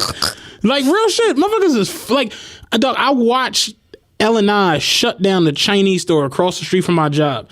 Do you know what L&I shuts a store down for? Anything. Filthiness. Like, y'all fucking up in here. Yeah, anything regarding health code and like food and food temperature and shit like that. Like, yeah, you gotta shut the fuck down. I watched L&I shut down the Chinese store across the street from my job. I saw a nigga standing out there like, damn, man, now I gotta walk down 29th Street to get wings and shit. And I'm just like, y'all motherfuckers is pathetic. This is for your own good. This is for your own good, dog. like, the fuck is wrong with you? Like, real shit, they shut them joints down tomorrow. People gonna be fucked up because motherfuckers really aren't learning. They aren't moving, and the technology's moving so fast. Rob was talking about that shit the other day. I forgot the joint we was talking about, but basically like robots coming along and like taking jobs and putting you on the sideline. We're 5 years away from that. It's crazy. Like, we're 5 years away from that. Do y'all really want like robot police officers? Fuck no. You imagine trying to explain to him. They had to literally Minority Report. Crazy. Yeah, exactly. Did y'all see that they was doing the Uber automated car shit in like certain markets or whatever? They had it in like Arizona. The shit like crashed and killed all these fucking people and shit like that. I'm just like, yo, we haven't figured that out yet. Like, let's slow down on. They was on one of them news joints and they was talking about the self-park. One of them cars that self-parks itself, and the guy got out and he was like, yeah, this is the new, I forgot what car it was. I think it was a Lexus. It was like did the self-park shit. Yeah. And he got in front of the car and the shit was backing up. That shit went in the drop. Boom. Ran right the fuck on air. I'm just like, y'all, park your fucking car. Like, why are we like this? Oh, man. Like, the technology shit is gonna bury us, yo. It's just gonna put us in a box. And it's like, I personally, like, I don't want to look out there and it's a robot recording this podcast. Like, that shit'll fuck me up. But that's where we headed. Like, motherfuckers is freaked out. They showed one joint, the robot was jumping off shit and jumping. I'm just like, I'm cool. Like, I'm good on all of that. And I was saying to my girl, I don't think I'm built for anything past 2015. Like, I think 2015 was like my last year. That was the peak. Where I was just like, I was fucking with y'all and everything was good. And it's like, since that, it's just been like every year is something new that I'm just like, no.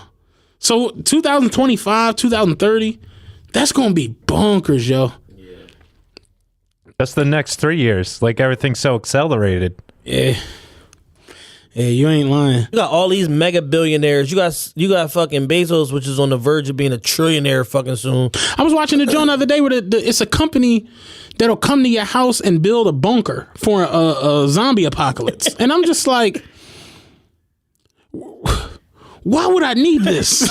You know what I mean? Because we're in with the government that's going to set the fucking zombie apocalypse. But then when you sit back and you like, I think I gotta grab me a bunker. Yeah, no, you dead ass need the bunker. Like, they know some shit you don't know. Crazy. Trust and believe. They know. Like, listen, man. Like, in the next 7, 8, you gonna need. This gonna be a worthy investment. Yeah. Get ahead of it now while you're ahead of the curve before the price goes up. Like, get on this shit now. You know what I'm saying? Yeah. You gonna need that motherfucking bunker. Believe it. Yeah, Facebook's bugging with that one. My y'all weird of the week. Before we get into this internet topic shit, I can't wait for this internet topic. Shorty that shot bull in the head. Yo. And you know, all of the jokes that ensue, whatever. I you know, we joke, so it's whatever, that's funny. Like, why the fuck are y'all playing around with guns for Facebook Live videos? I thought it was fake when I first seen it. Turns out it is real. Shorty's now charged. Yeah, she charged. They showed the mom of the guy. You know, he's crazy. He's still alive. They said he's on a life support. Cool. No, they said he cool. He cool. Like, he up. Wow. He cool. Like, that ain't nothing but God. But that's God teaching everybody a lesson. Like, y'all is 3 dickheads. You gonna go to jail for being a dickhead. I wasn't going. You got a hole in the head for being a dickhead, and you're accessory. You know what I'm saying? But it taught everybody in the equation a lesson. But they said, dude, cool. Like, one of his friends was like, nah, he cool. That's what's up. If he is, yeah, man. Because, you know, catching one in the helmet on Facebook Live is not the way you wanna. And then they left him. Of course they did. Like, we don't know what to do with the Facebook Live on. Like, but Tekashi always talking about clout chasing. Yeah, motherfuckers clout chasing. We got the Glock, this, that, and the third. You know, some bullshit. That was definitely. That's the most horrible shit I ever witnessed on social media. Yeah, motherfucker got a dome shot on social media. Yeah. You seen the bullet go in his head. You seen the blood come out the motherfucker, and his eyes were on the back of his head. Where was he shot at in his head? Like, how's he not? Like, his head was like at an angle, so it was like the bullet went like through. Like the bullet hit him like skull, like right here, hit him like right here and like went upwards. And it's just like, I know that's like it's like a game of inches in that scenario, like where it's like a nano centimeter this way or that way, like he dead or a vegetable. Yeah. And they said his friend said he cool. Like, I was like, holy shit, that ain't nothing but God. Yeah, because I saw his mom on there talking about the whole situation. I'm just like, y'all gotta like. And again, that Instagram, and I guess that the Facebook Live, like the whole social media shit, just has people doing. Did you see the another y'all weird the condom snorting challenge? I just saw that today. Have you seen that? I heard about it. I'm just like, you know what's weird about it is the fact that it's like y'all doing this and y'all still gonna get burnt. You know what I'm saying? Like, they're gonna get pregnant by a poor nigga. Like, not using condoms. It's like y'all using the condoms for all the wrong reasons. All the stupidest shit out there. Motherfuckers is snorting condoms. Because nobody paid attention to them when they were like 4 years old. That's really why. Honestly, like, he had posted a video today of a little girl going ape shit in a fucking classroom. And you didn't post it. Somebody posted it. Yeah, you commented on like, am I the only one that's thinking crack baby? I'm like, that and the fact that she's seen her parents act like this for a whole life. The little girl destroyed a whole classroom. Like, everything. Like, she was like, the teacher's like, you got anything you want to talk about? She's like, no. Pulled out the fucking bin, dumped the shit over, the books, like, everything. I'm like, yo, this is nuts. Y'all gotta start talking to y'all kids, man. Are they gonna grow up and be snorting condoms and doing stupid shit on Facebook Live? Like, but that goes into the Instagram issue of the week. You want to take us to that? So, I mean, not the Instagram issue, the internet, social media. Our social media topic of the week. This is the stupidest fucking question I ever fucking seen in the history of social media. Would you rather have $500,000 in cash or 30 million followers? Would you rather have $500,000 in cash, moolah, or 30 million followers? Matt, to this you say what? Fuck them. I don't want the 3,000 followers I have. They said, and the question was, and why? Yeah, why either? I saw somebody in Roz Mentions trying to explain it to him as to why the 30 million followers would somehow like make you all this money. It could, but guess what? Y'all not making no money off the followers you got now. 30 like having the 30 million followers is not going to suddenly turn you into a marketing maven. No. Let's not fucking overstate this and overthink and step over 500K to pick up a penny. Like, let's not do exactly this. What it is. I'm going to step over $500,000 cash to pick up something that could be potentially worthless. Yeah. It could be worth 30 million. It could also be fucking worthless. I saw the nigga explaining around why it's a good idea to take the followers, and I'm like, no. Like, the thing is, everybody now thinks that they're smart. Yes, I ain't saying a diss, but people now had this thing where it's like, oh, I read Russell Simmons' book, I could, start an empire. And it's like, I too could sell a company for $250 million a polygram. It's like, motherfuckers like, no, I follow Diddy on Twitter. Like, I fuck with his moves and, you don't sleep. You know what I'm saying? Like, your shit is crazy. And it's like, niggas always think not sleeping gonna solve their financial Don't problems. Go to sleep, dog. That's how you get rich. Mad bags under your eyes, B. That's the key. You know what I'm saying? You're just gonna be exhausted. Like, you're gonna fucking be in the hospital. It's the truth though, and it's like that whole be a boss, like Rick Ross the boss, like that shit done fucked up our culture to where it's like everybody thinks they're entrepreneur. Yeah, everybody with an Instagram page think they have a platform, and it's like, yo, because that's where I was going next. It's like literally people have gotten to the point where their only way of outsourcing or getting their shit out is social media. So it's just weird that in 2018 we've gotten to the point where followers has an equivalency to cash. To cold hard cash. This shouldn't even be a thing. Do you want 30 million followers or $45? Call me crazy. Cash me out. I'm getting gas. I'm going in the house. Call me what you want. But it's like the fact that you really talk, like 500,000 is life changing. It's life altering money. It's life changing. If you got 500K, even if you owe 100K in debt, you could clear your fucking debt load, be at a 700 something credit score in 30 days, and still have 400 cash. Like, not trying to be funny, most of the people out here don't even own their homes. If they are financing a home, like the average person just doesn't own their home. Yeah. So to the fact that you got 500,000 in cash, you could literally go buy a house for you and your family, whoever you with. If your parents have a home that's being financed, you can pay that off. You can literally take $100,000 to invest. You can take $100,000 to travel the world. Like, it's just so much that can happen with $500,000 other than like, Balenciagas and Fendi belts, because that's all motherfuckers know. Don't go buy 10 Rolexes. Yeah, don't go buy a bunch of Birkins. You're like, you don't need that. Do not do that. But motherfuckers really had this thing where it's like 30 million followers. What? I could start my business. I could do this. Because now I can reach the people, and it's like, you could do that with 500,000. You can do that shit with 2,000. We the number one show on Wildfire. And we do that shit. No, we're the number one show in the Tri-State. My bad. Like, 2 months in a row. We do that solely from our joints, and it's like we don't have 30 million followers. Not even close. It's just the way it go, and it's like you can do that with a small scale and grow it. You can grow. We've grown in the podcast. You ask me in chat right now, what would you rather have, $500,000 or 30 million followers? Give me 500,000. Y'all never gonna see me again.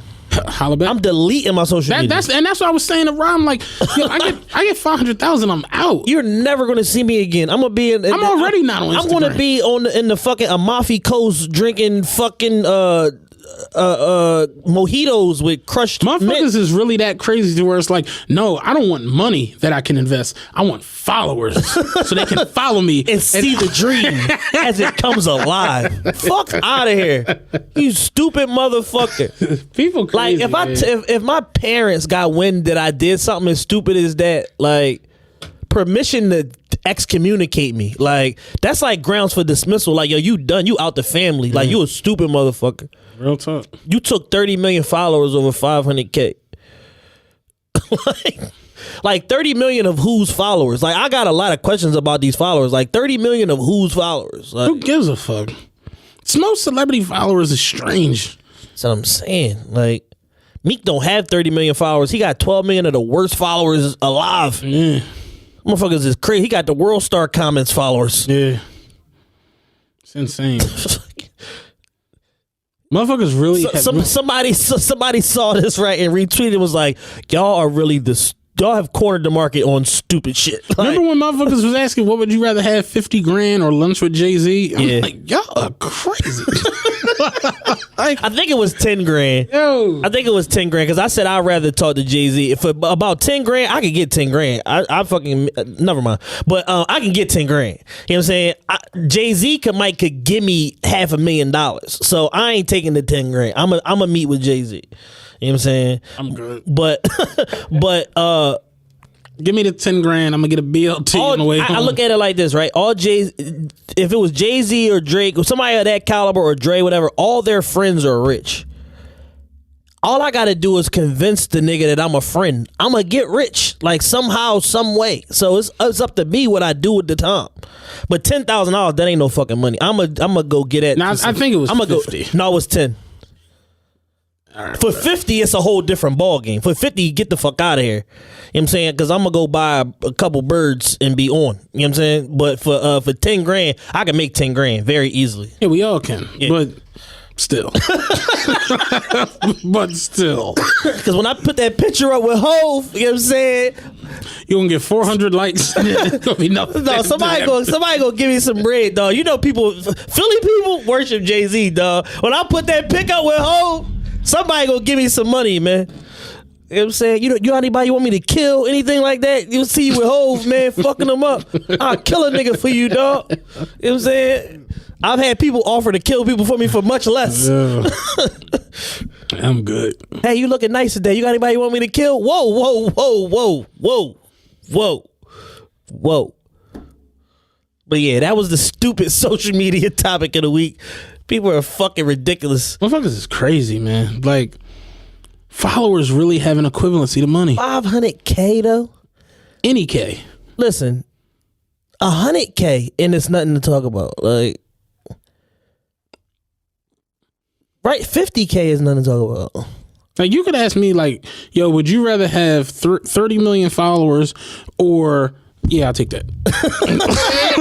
Whatever the or is. Whatever the or could be a fucking TV. Or Bassett's ice cream coupon. What was the show with the curtains? Make a deal? Like, give me the other shit. Give me the curtains. Give me the other shit. Give me the fucking curtains. Behind there. Give me a fucking guitar. Give me what's behind the curtains. I don't give a fuck.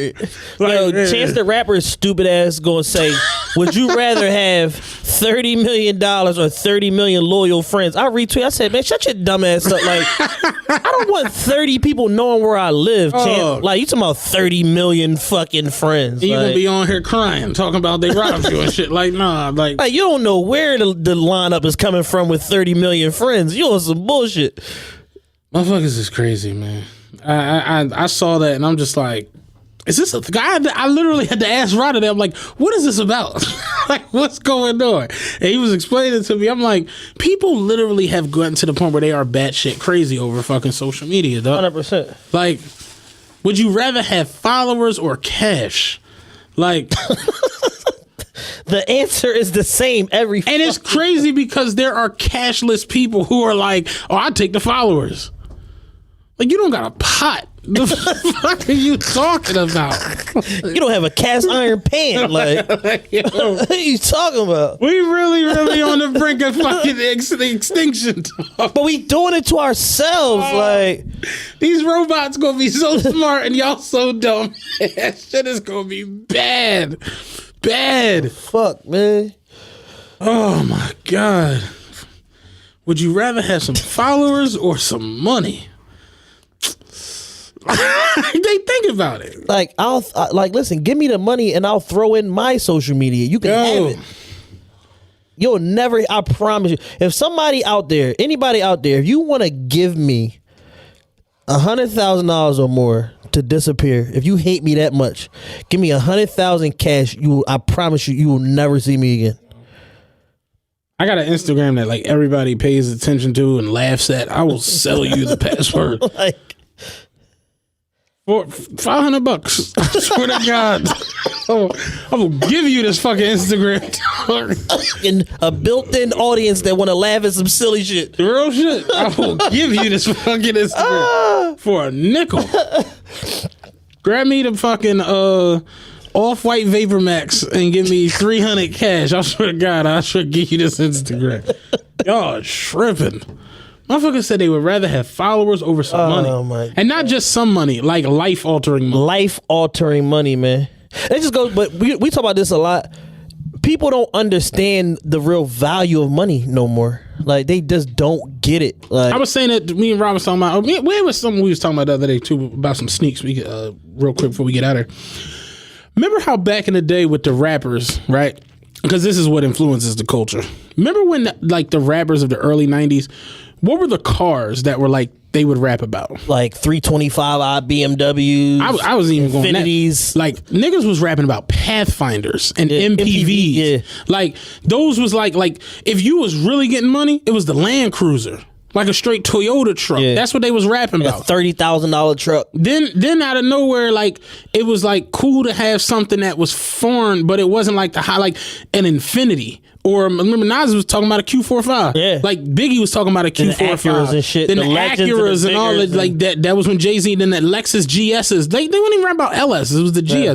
Then Puff and them came along and it was the Benz, but it wasn't like the S-Class, it was the E-Class. That was all Mace used to talk about. CEs and like shit. Mace was like an E-Class fanatic. Like that was it. Then it moved along to when like the Cash Money era came in, it was like the Lamborghini and the Ferrari and the Prowler and all of that shit got lit. Now we done got to the point where it's like the Bugatti is like a normal car in the hip hop arena, and it's like crazy. Yo, there aren't many of them Jones. Like it's regular rapper talk. Like when Future and T-Pain were beefing, it was over the Bugatti. Future did a song called "I Woke Up in My Bugatti." When they did the video, you know whose Bugatti they had to use? The old Future. T-Pain. They had to use T-Pain. They rented his Bugatti for the video, just because Bugattis just aren't normal to own. Yeah. It's just not a normal thing. But we've gotten to the point now where it's just like Trick Daddy. Did you watch him on a Breakfast Club? I mean, on a Breakfast Club, Drink Champs. I still haven't watched it. Trick Daddy was like, yo, these rappers come out and they filthy rich. Like everybody got a Bugatti. He's like, dog, I was born in 74. Bills was in my name in 76. He's like, we was poor for real. Right. So he's like, I see these rappers come along and literally their first song out the box is I got the Bugatti or the Bugatti and it's just like, huh? It's like, nah. And that's where the culture has literally gotten to the point where like people think that like $400,000, and I'm even talking about the Gotti, like Lambos and Raris, like $400,000 cars are just normal. And there's nothing normal about that. Nothing. It's like if you're a rapper, you don't have a Bentley truck, you poor. That's how it comes off, right? That's a $260,000 truck. $300 if you get the customization. Crazy. Like you poor. Like not even realizing pretty much all these shits are leased or rented or whatever, finance. It's just like it's insane watching the way the culture acts with money. It's bonkers. Like, motherfuckers will straight act like 50 grand, 70 grand, not like great money. That's good money. It's great money. Yeah, it's like very, very fucking decent. Especially when you live in a market like Philadelphia, where the overall median household income is $36,000 or some shit like that. You doing fucking 35% better than the average. Yeah, that's great money. Crazy.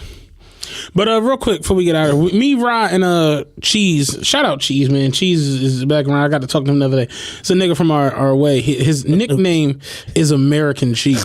That to me is the greatest fucking nickname ever. I remember when Can you explain? When I first met him, they was all calling him AC, and I'm like, and everybody was calling him AC, and I'm like, I thought AC was like, his name was like Anthony Caldwell or something, and I'm like, what's the AC for? And he was like, American Cheese, and I'm just like, that's the coolest fucking nickname I ever heard of in my life. American Cheese. And I don't know why that's his nickname, but that's his nickname, American Cheese. And me, Ron Cheese was on Rob Block the other day, and we just was talking about like life and me trying to get out of America and we were just having a good old conversation and shit. Matt's escape from America. Yeah, me trying to go on the lam and get the hell out of here. But we started talking about sneakers because Ra had on the cool gray 11s. Okay. And I always loved those. Those are my favorite Jordans. I had them. I never had them. I had like 8 pair of them. They're by far and away my favorite. If I have to pick my favorite Jordan, it's the cool gray 11. So we just started talking about sneaks, and Cheese was like, he never had them. Like you say, he's like, I never actually got them joints. Yeah. And Rob was like, it's a very good idea. Jordan and Nike need to come to an understanding where it's like, yo, the Jordan brand, like the Jordans, not all of them, but 1 through 15 have become such a staple in the like everything in just life. They're never gonna go, like, they're just gonna be here till we die, till the people, like, honestly, the next generation, they're just gonna be here. And like how you can literally remember back in the day where cable was like, you got cable and it was just cable, but now you can literally, I want this channel, I don't need this.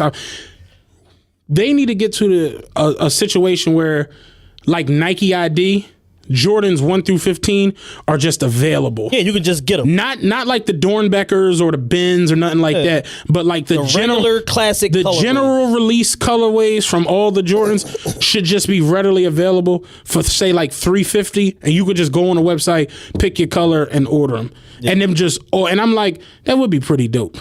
Now, if Nike does this, we're suing them because we came up with this. And this is trademarked as of right now. But we thought we had a whole comment. And I'm like, that is some shit, because it's just like, think about if you just like this weekend, like, I want the black and red 5s. Went online, and you could really get them, and just you could. It's like that's how the Jordan is. It is. It's just the ones. Do I say the 14s, 15s? They're just gonna be here. They're not really going anywhere. Yeah. So it's like the fact that you now. Hey, have you ever been to a sneaker release? Have I been to a sneaker release? Yeah. Hell yeah. Like, were you like in line and shit? Yeah, I've been to that. Yeah. You ever been to a sneaker release? Slept outside. I'm not waiting in line for sneakers. I went to a sneaker release, and I'm not a sneaker release guy. I'm like, I'll always pay whatever it is when I really want something. Me and we went to a sneaker release. Word to love. I was the livest nigga in the crowd. That's bad. You know what I'm saying? Like, when I'm the livest dude in the arena, that's bad as shit. Like, everybody there was a dork. Like, they was weird as shit. Niggas was showing up in they best Jordans, they best whatever. With like, some bullshit, everything else. And it's just like trying to impress other sneaking. Like, there were no hoes. This is holeless. This is a 100% hoe free. Yeah. And these weird sneaker niggas, like Asians and, fucking Samoan niggas, was showing up with just they best Jordans on with like cargo sweats and fatigue bombers, like trying to impress other sneaker niggas. Jordan Craig'd out. Yeah, and then the ATM machine wasn't working, so it was mad weird niggas scattering all over the mall. And I'm just like, I'm not built for this shit, man. Like, luckily I played poker that night, and we went straight to, me and Jared went straight to the joint. So I had cash on me. I bought all the sneakers or whatever. And I'm just like, I'm not cool with the sneaker release shit. And it's just like so weird that y'all still have people standing in lines for these Jordans. When it's just like, yo, just make y'all, it's not about to be like, oh, if we make it easy to get them, then the demand will go down. The Jordans is gonna. People just want them. They're just gonna want them forever. You understand? Like, I buy some cool gray 11s for retail and wear them. I'm gonna get another pair when there's like, and that's really what the Jordans could be. Like, they're just never gonna die. I agree. So it was just something we was talking about the other day. But yeah, man, it's like the sneaker releases are just. I like what they do with the tickets and the raffles. The online shit is fucking melting me. Like, have you won one yet? I won like 3 June. I won the Gamma 11s. I sold them. I won the Jordan 4 cements, the white ones. I won the University blue foams. I got the white cement 4s for free from my Foot Locker. Holy shit! Because they didn't have them in my size, and I wrote a letter. Won the blue tint Yeezy Supply 350s. Oh, okay. That was rigged though. Do you have a rigger? This one particular time, my guy hit me and was like, "Yo, what names is in the raffle? I'm pulling your shit." I'm like, "All right, cool." I gave him the name, pulled my shit. I should have gave him multiple names, but I was lacking, and I didn't really want them blue tints. But now they actually look pretty nice. They're the second best-selling Yeezy on StockX right now. The 700s are number 1. The 700s. The Wave Runners. I told you. I just ordered them the other day. Yeah, I'm probably going to get them. Yeah, the Wave Runners is number 1. The Blue Tints is number 2. And the Beluga 2.0s is number 3. How much are Wave Runners on there? They're like $460 now. $460. They were $900. I was going to say, I was thinking like $700. Yeah, $460 in his size. In my size, they're 11. Well, yeah. Oh, they're doing okay. Because the seller sets the price. Yeah. I wear 15, so it's like all that he's NBA ball player, so all that shit is just through the roof. And if it, like, you go in there and like every fucking size is normal, and then like the Jordan 1 off whites, they're like all 1,300, 1,600. The 15s are $5,000. Yeah, you know what I'm so hurt about? This is one of my biggest sneaker flubs in history. I could have bought a pair of the red off white Jordan 1s for $1,250. They're $2,700 right now. I feel like a fucking asshole. They're $5,000 in the 15s. And I don't want to hear shit talking about. Shout out to Love. He told me don't do it, and then I see him with a fucking pair of fucking red off-white Jordan 1s on.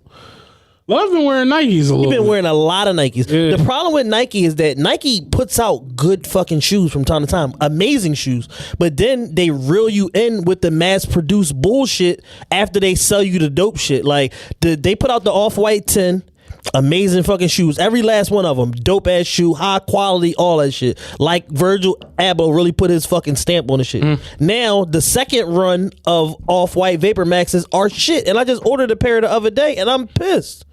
I like the way they look on screen. They look great on screen. Love showed me a picture from real life, not a professional white background picture. Yeah. It's the worst fucking shoe out right now. Yeah. I'm pissed. I want to fucking I'm gonna end up selling them. I got them for a good price. I paid $624 for them. Yeah, that's pretty good. Cause they on there in a 15 for $9. So shit, yeah, that's pretty good. I was just shocked to see him in a 15. Yeah, everybody was posting their sneaker rotations online the other day. I wanted to be petty and put up my. I got the Dior runners, but they didn't come yet, so I couldn't do it. I remember Bun B and Fat Joe. They was doing a 30 for 30. Yeah, and that shit turned. It's like 100 for 100 or some shit. Yeah, I remember Jules Adam was like, "Let's do 365 for 365," and I think one of them had adding back like, "You serious?" I'm like, "He's not playing." Like, they're really. He's like 550 in. Yeah, it's retarded. How many sneakers you got? Me? Yeah. I don't know. I got a lot. I got a bunch because I got a bunch of shit in the back closet I don't even put on. I probably only got like 60, 70 pairs now. I slimmed down my shit a lot. Well, I turn my shoes over now. When we moved, I gave away like 15 pair. Yeah, like I donated them because I just like I'm not gonna wear these shits no more. I'm probably sitting on like a good 40. I buy probably anywhere between probably 30 to 55 pairs of shoes a year. I don't keep them all though. Like some shit, I'll look at it enough times and be like, nope, gotta go. I've gotten to the point now where it's just like I really don't get because I've had everything I ever wanted as far as sneakers. I literally now it's like when I really really want something, it's like those Supremes. I'm gonna break down and buy them. Yeah. It's like Jules just bought them. Jules is a funny ass dude because like he'll be like real quiet and not like saying, because we got like a group chat about sneaks. Okay. I might add you to that joint, but we got a joint about sneaks. And then he'll just like hit me randomly at like 4 a.m, like with like 8 pair of some shit he just bought. And just be like, I thought you said, he's like, what did he say the other day? At this point, I'm just knocking, what's the Magna Carta? He's like, I'm just chasing holy grails now. Like, I'm just getting the shit that you gotta have. But yeah, he bought the Supremes. They look good too, and like real, like seeing them in like real life, they look real good. But yeah, I'm in love with the Black History Month Vapor Max. Some joints is just they hard body. They beautiful, man. They all that. They beautiful. There was something else I saw the other day. I like the new Paul George joints, the PS joints, the PlayStation joints. Them joints is hot. I like them. I like all Paul George shoes though. I want a pair of the Bruce Lee Kyries, but they hard. Finding them in a 15 is gonna be hard. Like, you know. I like all the Kyrie shoes too, for the most part. Like finding a blood diamond. Like, it's just gonna be fucking difficult. But that's enough talk of that. We're gonna do a whole sneaker episode sooner or later. For sure. Sponsored by Kicks USA. Shout out to Will and Dario. I don't have anything else to add. All potential sponsors, send us an email to realestpodcastever@gmail.com. You know, that's about sponsor inquiries, whatever like that. We haven't answered no questions in a while. Y'all can send y'all questions there too. We got to Ask Chad fucking email also, but I don't know the name of the email. We actually do got a lot of questions. I just forget. We've been killing this shit the last couple weeks. I get in here and I don't even fucking think about opening the joint. We gonna answer y'all questions next week, and we trying to get a special guest up here who's got a lot of controversy on his name right now. We're trying to get him up here next week. If we do, that's gonna be the show where y'all can't talk to me no more afterwards, because that show's going fucking viral. Facts. And we got to get somebody to come video that if indeed we do get that. So that's what we're working on for next week. But I'm out of here. I'm about to go get drunk. Not as drunk as I was this past weekend, but drunk nonetheless. And it's your boy C. Diddy. I'm Matt. We out of here. Holler back.